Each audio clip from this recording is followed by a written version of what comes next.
So, did you figure out what you're dressing up as tomorrow? He wants to dress up as a real guy who murdered 9 people last year. Oh, you're not doing that. It's just a costume.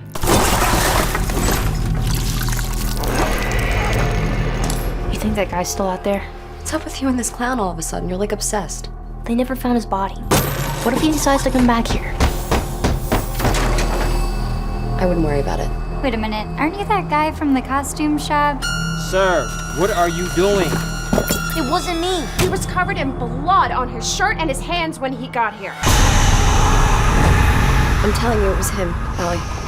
Right down to the little black dot on the tip of his nose.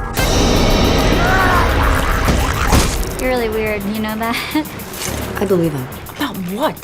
Something really bad's gonna happen tonight. No, I know when Jonathan's lying, okay? I could hear it in his voice. Something's wrong. Look, we're gonna have fun. Stress-free environment. Yep. Speaking of surprises, kids, we have a very special guest with us today.